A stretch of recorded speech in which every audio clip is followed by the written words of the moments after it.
वैसे जरूरी नहीं है, लेकिन वीडियो को लाइक या फिर डिसलाइक कर दिया करें। तो मूवी के स्टार्ट में हम मूवी के मेन कैरेक्टर एक आदमी को देखते हैं जिसका नाम ग्रे होता है और वो एक कार मैकेनिक था। ग्रे की वाइफ एक बहुत बड़ी टेक कंपनी में काम करती है और उसके पास एक इलेक्ट्रिक कार भी है। यहाँ ग्रे एक गाड़ी को रिपेयर कर रहा होता है जो कि उसके एक रेगुलर कस्टमर की थी और आज उसे अपने कस्टमर को ये गाड़ी वापस देने जानी थी। इसीलिए ग्रे अपनी वाइफ को अपने साथ जाने के लिए मना लेता है ताकि वो वापसी पर अपनी वाइफ के साथ आ सके उसकी इलेक्ट्रिक कार में। इसके बाद ये जा रहे होते हैं और इनकी इलेक्ट्रिक कार भी इनके पीछे आ रही होती है। वहाँ पहुँचने पर ग्रे अपनी वाइफ को एक आदमी एरन से मिलवाता है। तब ग्रे की वाइफ उसे देखकर काफी हैरान रह जाती है क्योंकि एरन एक काफी बड़ी टेक कंपनी का मालिक था। यहाँ ग्रे की वाइफ उससे कहती है कि तुमने मुझे पहले क्यों नहीं बताया कि तुम मुझे एरन से मिलवाने ला रहे हो। असल में एरन ही ग्रे का रेगुलर कस्टमर था और यहाँ हम देखते हैं कि एरन की नेचर थोड़ी अजीब थी। लाइक उसे ये भी नहीं पता था कि जब किसी से मिलते हैं तो किस तरीके से मिला जाता है। वजह ये थी कि वो अपने इतने बड़े घर से बहुत ही कम बाहर निकला करता था। वो ज्यादातर अपने घर में रहकर कुछ न कुछ इन्वेंट करने में लगा रहता है। इन्हीं इन्वेंशंस में उसकी एक पावरफुल इन्वेंशन थी जो कि एक एआई यानी आर्टिफिशियल इंटेलिजेंस चिप थी। और यहाँ एरन इन लोगों को वो चिप दिखाता है और वो बताता है कि ये चिप कुछ भी कर सकती है क्योंकि इसमें बहुत सारी पावर्स हैं। तब इस इन्वेंशन को देखने के बाद ग्रे और उसकी वाइफ अपनी इलेक्ट्रिक कार से घर वापस जा रहे होते हैं, लेकिन तभी अचानक से उनकी कार अपने रास्ते से भटक कर दूसरे रास्ते पर चलने लगती है। तब ग्रे भी नोटिस कर लेता है कि कार वहाँ पर नहीं जा रही जहाँ पर उसे जाना चाहिए। तब ग्रे की वाइफ अपनी कार को वापस घर के रास्ते पर चलने के लिए कहती है, लेकिन वो कार कहती है कि इसमें कोई खराबी हो गई है। ग्रे मैनुअली कार की ब्रेक दबाकर उसे रोकने की कोशिश करता है जिससे कार रुकती नहीं बल्कि उसकी स्पीड और ज्यादा बढ़ जाती है। ये दोनों कार को रोकने की काफी कोशिश करते हैं लेकिन कार को नहीं रोक पाते, जिसकी वजह से उनकी कार स्पीड ब्रेकर से टकरा जाती है और पलट जाती है। लेकिन इस एक्सीडेंट में दोनों बच जाते हैं, उन्हें ज्यादा चोट नहीं आई थी और अब वो लोग कार से निकलने की कोशिश कर रहे होते हैं। और तभी वहाँ पर एक गाड़ी आकर रुकती है जिसमें से 4 लोग बाहर आते हैं और वो इन दोनों को कार से बाहर निकाल कर पकड़ लेते हैं। उसी जगह पर एक पुलिस ड्रोन कैमरा भी होता है जो इन लोगों को पहचानने की कोशिश कर रहा था लेकिन नहीं पहचान पाता। यहाँ पर ग्रे उन लोगों से कहता है कि प्लीज हमें छोड़ दो और बदले में तुम बेशक हमारे सारे पैसे ले लो। लेकिन वो लोग ग्रे की कोई बात नहीं सुनते और उनमें से एक आदमी ग्रे की वाइफ को शूट कर देता है। इसके बाद वो ग्रे की स्पाइनल कॉर्ड तोड़कर चले जाते हैं। ग्रे की वाइफ तड़प रही होती है लेकिन ग्रे कुछ भी नहीं कर पाता क्योंकि उसकी बॉडी का कोई भी पार्ट नहीं हिल पा रहा था। और फिर ग्रे की आंखों के सामने ही उसकी वाइफ की मौत हो जाती है। नेक्स्ट सीन में हम ग्रे को एक हॉस्पिटल में देखते हैं जहाँ उसने 3 महीने तक एडमिट रहना था और फिर 3 महीने बाद ग्रे अपने घर वापिस आ जाता है और यहाँ पर ग्रे व्हील चेयर पर होता है क्योंकि वो पैरालाइज है। अब क्योंकि ग्रे खुद तो कोई काम नहीं कर सकता था इसीलिए उसका काम करने के लिए उसके घर पर रोबो मशीन्स थी जो उसका सारा काम करती थी। और जब से ग्रे पैरालाइज हुआ था उसकी मदर ही उसका ख्याल रख रही थी। ग्रे को ये बात अच्छी नहीं लग रही थी कि उसकी मदर उसका ख्याल रख रही है। फिर एक दिन ग्रे और उसकी मदर एक डिटेक्टिव से मिलते हैं। यहाँ ग्रे उससे अपनी वाइफ के किलर्स के बारे में पूछता है तो वो डिटेक्टिव कहती है कि उनमें से अभी तक किसी का भी पता नहीं चल पाया और पुलिस अभी इन्वेस्टिगेशन कर रही है, हम बहुत जल्द उन्हें ढूंढ लेंगे। तब ग्रे ये सुनकर काफी डिसअपॉइंटेड हो जाता है क्योंकि काफी टाइम से ग्रे पुलिस से बस यही सुनता आ रहा है कि हम इन्वेस्टिगेशन कर रहे हैं। अब क्योंकि ग्रे पूरी तरह से हिम्मत हार चुका था और वो इस तरह से जीना भी नहीं चाहता था तो इसीलिए वो रोबो मशीन की मदद से अपनी मेडिसिन की ओवरडोज ले लेता है। और इसके बाद हम ग्रे को हॉस्पिटल में देखते हैं और यहाँ ग्रे से मिलने उसका वही रेगुलर कस्टमर आता है यानी एरन। यहाँ एरन ग्रे को जीने की उम्मीद दिखाता है और कहता है, ग्रे क्या तुम्हें याद है मैंने तुम्हें एक बार एक पावरफुल एआई चिप दिखाई थी और अगर तुम उसे अपने अंदर इंसर्ट करवा लोगे तो तुम एक बार फिर से चलने के काबिल हो जाओगे, साथ साथ बहुत ज्यादा पावरफुल भी हो जाओगे। लेकिन ग्रे एरन की इस ऑफर से इनकार कर देता है ये कहते हुए कि अब मैं ये जिंदगी नहीं जीना चाहता। तब एरन उससे पूछता है कि अगर तुम्हारी वाइफ होती तो वो क्या चाहती। तब ये सुनकर ग्रे अपना डिसीजन बदल लेता है और एरन की ऑफर को एक्सेप्ट कर लेता है। अब यहाँ पर हम ये जान पाते हैं कि एरन ग्रे के पास अपने मकसद के लिए ही आया था क्योंकि वो अपनी एआई चिप को किसी की भी बॉडी में इंसर्ट करना चाहता था क्योंकि वो एक साइंटिस्ट था। इसीलिए वो ये चेक करना चाहता था कि उसकी इन्वेंशन सक्सेसफुल है भी या फिर नहीं। इसीलिए एरन वो चिप ग्रे की बॉडी में डालकर सीक्रेटली एक्सपेरिमेंट करना चाहता है क्योंकि गवर्नमेंट इस तरह के एक्सपेरिमेंट्स करने की इजाजत नहीं देती। नेक्स्ट सीन में हम देखते हैं कि एरन अपने घर में ही ये एक्सपेरिमेंट कर रहा होता है। यहाँ ग्रे की स्पाइनल कॉर्ड में वो चिप इंसर्ट की जाती है। फिर ऑपरेशन के कुछ दिनों बाद जब ग्रे रिकवर हो रहा होता है तो डॉक्टर उसके हाथ और पाँव को मूव करने की कोशिश करती है और ये चेक करती है कि क्या ग्रे अपने हाथ और पाँव को अब महसूस कर पा रहा है या फिर नहीं। तब ग्रे की हालत देखकर वो लोग सोचते हैं कि शायद ये एआई चिप इतनी जल्दी असर ना करे तो इसीलिए उन्हें ग्रे और उस चिप को टाइम देना होगा। और जब डॉक्टर ये बात एरन को समझा रही होती है तो तभी ग्रे अपने हाथ पाँव मूव करने लगता है। तब ये देखकर वो लोग काफी हैरान रह जाते हैं और अब ग्रे अपने दोनों हाथों को मूव कर पा रहा था और फिर दिखते ही दिखते ग्रे अपने दोनों पैरों पर खड़ा हो जाता है। तब खुद को ठीक होता देखकर देखकर ग्रे काफी खुश होता है। एरन भी अपने एक्सपेरिमेंट को सक्सेसफुल होता देखकर काफी खुश हो जाता है। फिर यहाँ पर एरन ग्रे से एक साइन करवाता है जिसमें वो किसी को भी नहीं बताएगा कि वो चल सकता है और उसे सबकी नजरों में पैरालाइज ही बनकर रहना होगा, क्योंकि अगर ऐसा हुआ तो सबको एरन के बारे में पता चल जाएगा और ग्रे की बॉडी से उस चिप को निकाल लिया जाएगा। इसके बाद ग्रे अपने घर आ जाता है जहाँ उसे पता चलता है कि उसके लिए डिटेक्टिव का भेजा एक पैकेज आया है जिसमें ग्रे की वाइफ की पोस्टमार्टम रिपोर्ट और उसके केस से रिलेटेड कुछ इन्फॉर्मेशन थी। और तभी अचानक से ग्रे को एक आवाज सुनाई देती है जो उससे कहती है कि क्या मैं तुम्हें कुछ कह सकती हूँ। ये आवाज सुनकर ग्रे अपने चारों तरफ देखने लगता है लेकिन उसे कोई भी नहीं दिखता वहाँ पर। फिर कुछ देर के बाद वो आवाज कहती है कि मैं तुम्हारे अंदर की वो एआई चिप हूँ। यहाँ पर ग्रे सोचता है कि शायद वो पागल हो गया है, जिस पर वो चिप कहती है कि नहीं, तुम पागल नहीं हुए हो। यहाँ पर वो चिप ग्रे की हेल्प करने की कोशिश करती है ताकि ड्रोन की मदद से ग्रे को पता चल सके कि उसकी वाइफ को मारने वाले लोग कौन थे। यहाँ पर वो चिप भी सब कुछ देख पा रही थी जो कि ग्रे अपनी आंखों से देख सकता था। यहाँ पर वो चिप खुद भी वो वीडियो देखती है और ग्रे को भी दिखाती है और कहती है देखो ग्रे, उन चारों में से एक की बॉडी पर टैटू बना हुआ है लेकिन ये बिल्कुल भी क्लियर नहीं दिख रहा था, इसीलिए ग्रे को कुछ भी पता नहीं चल पाता। जिस पर वो चिप कहती है कि मैंने इस टैटू की एक क्लियर इमेज बना ली है और अगर तुम कहो तो मैं तुम्हें दिखा भी सकती हूँ। तब ग्रे की परमिशन से वो चिप उस टैटू की एक क्लियर इमेज बनाकर ग्रे को दिखाती है और जब ग्रे उस टैटू को देखता है तो उसे उस टैटू वाले आदमी के बारे में पता चल जाता है। तब ये देखकर ग्रे काफी खुश हो जाता है क्योंकि उसे अपनी वाइफ के किलर्स में से एक किलर का पता चल चुका था। जो काम पुलिस ने महीनों से नहीं किया वो इस चिप ने 1 मिनट में कर दिया। तब ग्रे इस बारे में पुलिस को इन्फॉर्म करने का सोचता है।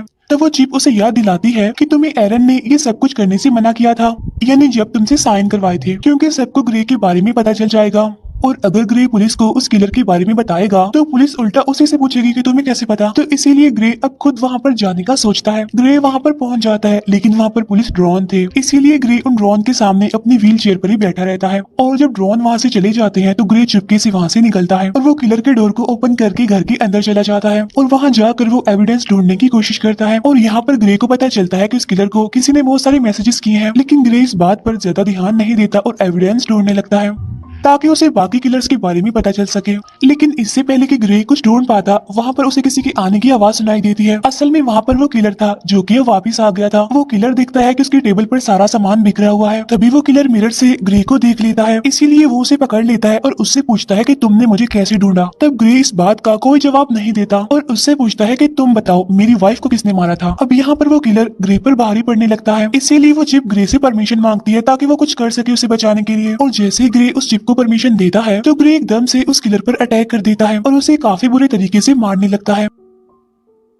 यहाँ पर ग्रे उस किलर को खुद के हवाले करने के लिए कहता है लेकिन वो किलर उस पर एक नाइफ से अटैक कर देता है। तो वो चिप सारी सिचुएशन को संभालते हुए उस किलर को मार डालती है। तब ये देखकर ग्रे काफी शॉक्ड हो जाता है क्योंकि वो उस किलर को जान से मारना नहीं चाहता था। और तब वो चिप किलर को मारने के बाद बॉडी कंट्रोल ग्रे को वापस दे देती है। वो चिप ग्रे को कहती है कि मैं वो सब कुछ जानती हूँ जो तुमने यहाँ पर आते ही किया है, इसीलिए जल्दी करो और अपने सारे सबूत मिटा दो। अब यहाँ पर वो चिप जैसे कहती है ग्रे बिल्कुल वैसा ही करता है। फिर नेक्स्ट सीन में हम उसी डिटेक्टिव को देख पाते हैं जहाँ उस डिटेक्टिव को किलर की पोस्टमार्टम रिपोर्ट से पता चलता है कि उसकी बॉडी के अंदर एक वेपन इंसर्ट था और साथ साथ उसकी पूरी बॉडी में छोटी छोटी वायर्स थी। इट्स मीन वो किलर एक अपग्रेडेड इंसान था जो किसी भी इंसान की निस्बत पावरफुल था। उधर एरन ग्रे पर काफी गुस्सा करता है कि तुमने उस किलर को क्यों मारा, क्योंकि ये काम काफी रिस्की था। वो कहता है कि मैंने उस चिप को तुम्हारे अंदर इसलिए इंसर्ट नहीं किया कि तुम इस तरह के काम करो और नेक्स्ट टाइम तुम ऐसा कुछ नहीं करोगे, वरना तुम्हारे अंदर से उस चिप को निकाल लिया जाएगा जिसके बाद तुम फिर से पैरालाइज बन जाओगे। उधर वो डिटेक्टिव ये पता लगवाने की कोशिश कर रही होती है कि उस किलर को किसने मारा। तब डिटेक्टिव को पता चलता है कि जिस टाइम उस किलर का मर्डर हुआ तो उससे थोड़ा टाइम पहले ग्रे अपनी व्हील चेयर पर उसी एरिया में घूम रहा था। नेक्स्ट सीन में हम डिटेक्टिव को ग्रे के पास उसके गैराज में देखते हैं। तो वो डिटेक्टिव ग्रे को कहती है कि हमने तुम्हें उस टाइम में उस एरिया में देखा है जिस टाइम में उस आदमी का मर्डर हुआ है। वो कहती है कि हमें उस आदमी पर पहले से ही शक था कि उसने तुम्हारी वाइफ को मारा होगा क्योंकि हमारे पास उसका एक काफी बड़ा क्रिमिनल रिकॉर्ड है और वो उसी एरिया में रहता है जहाँ पर तुम्हारी वाइफ को मारा गया था और अब कल उसी आदमी का मर्डर हुआ है। तब यहाँ पर ग्रे हैरान होते हुए कहता है ओ अच्छा, लेकिन अगर तुम ये सोच रही हो कि मैंने उसे मारा है तो ये गलत है क्योंकि तुम तो देख सकती हो मैं तो पैरालाइज हूँ और अगर तुम्हें फिर भी यकीन नहीं तो तुम मेरी टांग पर चाकू मारकर देख सकती हो। तब वो डिटेक्टिव इस बात पर हंसने लगती है और ग्रे को बाय कहकर वहाँ से चली जाती है। तब डिटेक्टिव के जाने के बाद ग्रे थोड़ा रिलैक्स होता है और वो चिप से पूछता है कि आगे क्या करना है। तब वो चिप ग्रे को एक बार में जाने का कहती है। वो चिप कहती है कि मुझे उस बार के बारे में उस किलर के मैसेजेस से पता चला था कि ऐसा करने से तो एरन को तुम्हारे मूवमेंट्स के बारे में पता चल जाएगा जिसके बाद मुझे वो शट डाउन कर देगा, लेकिन तुम जानते हो कि अगर ऐसा हुआ तो तुम दोबारा से पैरालाइज हो जाओगे। इसके बाद हम देखते हैं कि ग्रे उसी बार में जाता है। बार में जाकर वो उस किलर का नाम लेकर सब लोगों को कहता है कि अगर कोई उस आदमी को जानता है तो हैंड रेस करे और यही उस इंसान के लिए बेहतर होगा। तब ये सुनकर उनमें से एक आदमी निकलता है जो ग्रे को अकेले में ले जाकर उसे उसकी व्हीलचेयर से उठाकर जमीन पर गिरा देता है। तब ग्रे उससे पूछता है कि तुम्हारा नाम क्या है, क्या तुम भी उनमें से एक हो जिन्होंने मेरी वाइफ को मारा था? जिस पर वो आदमी कहता है कि हाँ, मैं भी वहाँ पर था। तब ये सुनकर ग्रे चिप को परमिशन दे देता है, जिसके बाद वो चिप उसे बहुत मारती है। ग्रे उससे उसका नाम भी पूछता है लेकिन वो नहीं बताता। इसके बाद ग्रे की परमिशन से वो चिप उस किलर का फेस पूरी तरह से कट कर देती है और अब जब ग्रे उसका नाम पूछता है तो वो किलर अपना नाम बता देता है और वो कहता है कि इस काम के लिए मुझे एक आदमी फिस्क ने पैसे दिए थे। लेकिन इससे पहले कि ग्रे उससे फिस्क के बारे में कुछ पूछ पाता, वो आदमी वहीं पर मर जाता है।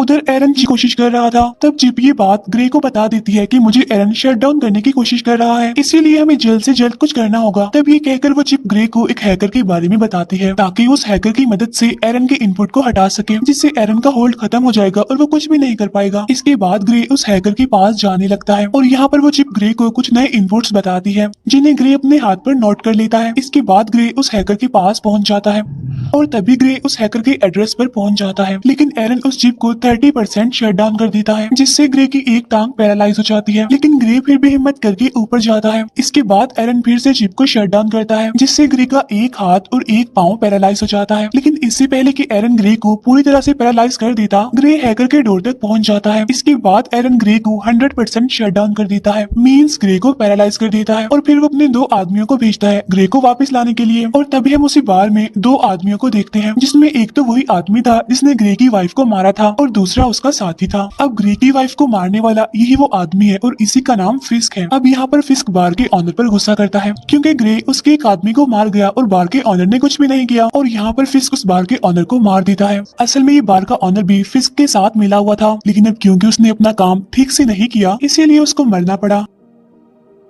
यहाँ पर फिस्क को अपने साथी की आंखों में लगी कैप्चर डिवाइस से पता चलता है कि ग्रे इस टाइम कहाँ है। इसके बाद फिस्क और उसका साथी वहाँ जाने के लिए निकलते हैं जहाँ पर ग्रे है। जब ग्रे दरवाजे पर होता है तो वो हैकर वहाँ पर आती है और ग्रे को अंदर ले जाती है। यहाँ पर ग्रे उसे पैसे दे देता है और चिप को रिपोर्ट करने के लिए वो इनपुट जो उसकी बाजू पर लिखे थे उसे डलवाता है। यहाँ पर वो हैकर ग्रे को बताती है कि थोड़ी देर के बाद तुम्हारे अंदर जो चिप है वो रिबूट हो जाएगी। तभी वो हैकर दिखती है कि 2 लोग यहाँ पर आ रहे हैं और वो 2 लोग थे फिस्क और उसका साथी, और तभी वहाँ पर एरन के भेजे 2 लोग भी आ जाते हैं जिनके पास वेपन्स थे, और जब फिस्क उनको दिखता है तो वहीं पर ही मार देता है। इसके बाद फिस्क और उसका साथी दरवाजा तोड़ने की कोशिश करते हैं, जहाँ पर वो चिप ग्रे की बॉडी में फिर से रिबूट होने लगती है, जिससे ग्रे का एक हाथ दोबारा से काम करने लगता है। यहाँ पर फिस्क और उसका साथी दरवाजा तोड़कर अंदर आ जाते हैं, जहाँ पर वो दिखते हैं कि ग्रे क्रॉलिंग कर रहा है, और तभी ग्रे को वहाँ पर अपनी वाइफ दिखती है और अचानक से गायब भी हो जाती है। तब यहाँ पर ग्रे समझ नहीं पाता कि ये क्या हुआ, और अब ग्रे की बॉडी में वो चिप पूरी तरह से रिबूट होकर एक्टिवेट हो जाती है, इसीलिए ग्रे वहाँ से भागने लगता है। तब यहाँ पर फिस्क का साथी भी उसका पीछा करता है। इसके बाद ग्रे भागता हुआ बिल्डिंग के छत पर आ जाता है। अब आगे जाने का कोई रास्ता नहीं था, इसीलिए ग्रे वहीं पर रुक जाता है। यहाँ पर वो चिप अपनी पावर दिखाती है और बड़ी ही बेरहमी से फिस्क के साथी को मार देती है। जब तक फिस्क वहाँ पर आता है तब तक ग्रे वहाँ से जा चुका था। इसके बाद ग्रे जब अपने घर जाता है तो उसकी मदर दिखती है कि उसकी पूरी बॉडी पर खून लगा हुआ है, साथ साथ ग्रे अपने पैरों पर भी खड़ा हुआ है। इट्स मीन अब वो पैरालाइज नहीं है। और जब ग्रे की मदर उससे सबके बारे में पूछती है तो वो सब कुछ बता देता है कि वो किस तरह से एरन की चिप की वजह से दोबारा ठीक हो गया है। साथ ही ग्रे अपनी मदर को इस बात को सीक्रेट रखने के लिए भी कहता है। उधर एरन के हाथ से ग्रे और वो चिप निकल चुकी थी, क्योंकि उस हैकर के इनपुट डालने के बाद एरन उसे ट्रैक नहीं कर पा रहा था। फिर नेक्स्ट सीन में ग्रे अपनी वाइफ को अपनी आंखों के सामने जिंदा देखता है, लेकिन अचानक से वो फिर से गायब हो जाती है। तो वो चिप उसे बताती है कि ये तुम्हारा नाइटमेयर है। इसके बाद ग्रे की मदर वहाँ पर आकर उसे बताती है कि वो डिटेक्टिव आई है। यहाँ पर डिटेक्टिव ग्रे को कहती है कि तुम्हारी व्हीलचेयर उस जगह से मिली है जहाँ पर दूसरा मर्डर हुआ है, तो तुम इस बारे में क्या कहोगे? जिस पर ग्रे कहता है हाँ मैं वहाँ पर था, लेकिन मैंने किसी को नहीं मारा। तब डिटेक्टिव उसे कहती है कि 3 लोग मारे जा चुके हैं और तीनों वही हैं जिन पर हमें शक था कि उन्होंने ही तुम्हारी वाइफ को मारा होगा, और हर बार तुम वहाँ पर पाए जाते हो जहाँ पर मर्डर होता है, तो हो सकता है तुम किसी को पैसे देकर ये सारे मर्डर्स करवा रहे हो। तब ग्रे उसे कहता है कि अगर आपको ऐसा लगता है तो आप मेरी कॉल रिकॉर्ड्स चेक कर सकती हैं। तब यहाँ पर वो डिटेक्टिव कुछ नहीं कह पाती और चुपके से ग्रे की पॉकेट में माइक्रोफोन डालकर चली जाती है। तब डिटेक्टिव की वहाँ से जाते ही ग्रे काफी घबरा जाता है और वो कहता है कि अब मुझे ये सब कुछ बंद करना होगा। तो वो चिप कहती है कि हमें उस आखिरी आदमी को मारना है, यानी जिसका नाम फिस्क है, क्योंकि अगर हमने ऐसा ना किया तो वो हमें मार देगा। इसके बाद वो चिप ग्रे को कहती है कि उस हैकर ने इनपुट्स ठीक तरह से एंटर नहीं किए और इसी वजह से अब मैं जो चाहूंगी मैं कर सकती हूँ। इसका मतलब ये है कि अब वो चिप ग्रे की परमिशन के बगैर वो सारे काम कर सकती है जिसमें ग्रे का फायदा हो। यहाँ पर वो ग्रे और चिप जो भी बात कर रहे होते हैं, डिटेक्टिव भी वो सब कुछ सुन पा रही थी उस माइक्रोफोन की मदद से। लेकिन यहाँ पर डिटेक्टिव को ये बात समझ नहीं आती कि ग्रे जिससे बात कर रहा है आखिर वो है कौन। इसके बाद ग्रे एक गन लेता है और फिस्क को मारने के लिए जाने लगता है। उसकी मदर उसे रोकने की कोशिश करती है लेकिन वो नहीं रुकता और अपनी गाड़ी लेकर वहाँ से जाने लगता है। यहाँ पर डिटेक्टिव भी ग्रे का पीछा करने लगती है। इसके बाद ग्रे को अपनी पॉकेट से मिल जाता है। तब वो चिप कहती है कि ये माइक्रोफोन जरूर उस डिटेक्टिव ने ही रखा होगा। तब ग्रे उससे पूछता है कि इस बारे में तुम्हें कैसे नहीं पता चला, जिस पर वो चिप कहती है क्योंकि इसमें कोई भी डिजिटल पार्ट नहीं है। इसके बाद ग्रे माइक्रोफोन फेंकता है और उसको पता चलता है कि डिटेक्टिव उसका पीछा कर रहे हैं। तब डिटेक्टिव से पीछा छुड़वाने के लिए वो चिप एक इलेक्ट्रिक कार को हायर करती है और डिटेक्टिव की गाड़ी से एक्सीडेंट करवा देती है, जिससे ये डिटेक्टिव को पीछे छोड़ देते हैं। इसके बाद डिटेक्टिव ग्रे की मदर के पास जाती है और इस सब के बारे में पूछती है जो वहाँ पर चल रहा था। उधर ग्रे भी फिस्क को ढूंढ लेता है और वो गन पॉइंट पर उससे पूछता है कि मेरी वाइफ को तुमने क्यों मारा, जिस पर फिस्क कहता है कि हमारा काम सिर्फ तुम्हारी स्पाइनल कॉर्ड को तोड़ना था और तुम्हारी वाइफ बेचारी बेमौत ही मारी गई। तब ये सुनकर ग्रे को गुस्सा आ जाता है और अब फिस्क और ग्रे के बीच में फाइट होने लगती है और यहाँ पर ग्रे फिस्क को भी मार देता है और उसके बाद उसका फोन चेक करने लगता है। तो फोन से ग्रे को पता चलता है कि इस सबके पीछे कोई और नहीं बल्कि एरन है। उसी ने ही ग्रे की वाइफ को मरवाया और ग्रे को पैरालाइज कर दिया। और अब ग्रे बगैर कुछ सोचे एरन को मारने के लिए उसके घर में जाता है। लेकिन इससे पहले कि ग्रे एरन को मार पाता, पीछे से डिटेक्टिव आकर ग्रे को गन फेंकने के लिए कहती है और जैसे ही डिटेक्टिव ग्रे के पास आती है तो ग्रे डिटेक्टिव को गिरा देता है। अब यहाँ उस डिटेक्टिव को ग्रे मारना नहीं चाहता था लेकिन वो चिप मारना चाहती थी। यहाँ पर ग्रे उस चिप को रोकने की कोशिश करता है लेकिन वो नाकामयाब ही रहता है। अब मौके का फायदा उठाकर डिटेक्टिव ग्रे को शॉक दे देती है, जिससे ग्रे फिर से पैरालाइज हो जाता है। और यहाँ पर होता है मूवी का मेन प्लॉट रिवील। यहाँ पर एरन कहता है कि इस चिप को मैंने बनाया था और तुमसे पहले मैं इस चिप से बातें करता था और मुझे इस चिप ने बताया कि वो इंसानों की तरह बनना चाहती है और इसीलिए इस चिप ने तुम्हें चूज किया और उसी ने ही तुम्हारी वाइफ की कार को हैक करके उसका एक्सीडेंट कर दिया। और हॉस्पिटल में मैंने तुम्हें जो भी कहा था, यानी जब तुम्हें मैंने वो ऑफर दी थी तो वो सब कुछ मुझे चिप ने करने को ही कहा था। तब ये बातें सुनकर ग्रे काफी हैरान हो जाता है। यहाँ पर एरन बताता है कि ये सारा प्लान चिप का था और अब वो मुझे मारना चाहती है क्योंकि अगर मैं जिंदा रहा तो उसी के जैसी एक और एआई चिप बना दूंगा और चिप ये नहीं चाहती कि उस जैसा और कोई भी हो और इसीलिए वो मुझे मारना चाहती है। और यहाँ पर वो चिप कहती है कि हाँ, ये मेरा ही प्लान था, मैं जिंदा इंसान बनना चाहती थी और इसीलिए मैंने ये सब कुछ कर दिया। और इस बार उस चिप की बातों को एरन और डिटेक्टिव भी सुन पाते हैं। यहाँ पर वो चिप एक बार फिर से एक्टिवेट हो जाती है और वो फौरन एरन को मार देती है और अब वो चिप डिटेक्टिव को भी मारने की कोशिश करती है। और यहाँ पर ग्रे खुद को रोकने की काफी कोशिश करता है और इसके बाद ग्रे खुद को शूट कर लेता है। जब ग्रे की आंख खुलती है तो वो खुद को एक हॉस्पिटल के बेड पर पाता है। यहाँ पर वो चिप को आवाज देता है लेकिन उसे कोई भी रिस्पॉन्स नहीं आता और तभी उसकी वाइफ भी उसके सामने ही होती है। उसकी वाइफ उसे बताती है कि हमारा एक्सीडेंट हो गया था और तुम बहुत दिनों से बेहोश थे। तो फिर क्या ये सब कुछ एक ड्रीम था? बिल्कुल नहीं, क्योंकि अब मूवी फिर से उसी सीन पर आ जाती है जहां वो चिप उस डिटेक्टिव को मारने के लिए बिल्कुल तैयार थी। तब वो डिटेक्टिव ग्रे को होश में लाने की कोशिश करती है और उससे कहती है कि तुम ऐसा नहीं कर सकते। तो वो चिप कहती है कि ग्रे अब यहाँ पर नहीं है और वो बहुत अच्छी जगह पर है, अपनी ही दुनिया में, अपने माइंड की दुनिया में, जहाँ उसे होना चाहिए और अब इस बॉडी पर मेरा कब्जा है। और ये कहकर वो चिप डिटेक्टिव को शूट कर देती है और इसके बाद ग्रे यानी वो चिप वहां से जाने लगती है और उसके जाते ही मूवी यहीं पर एंड हो जाती है। Thank you for watching.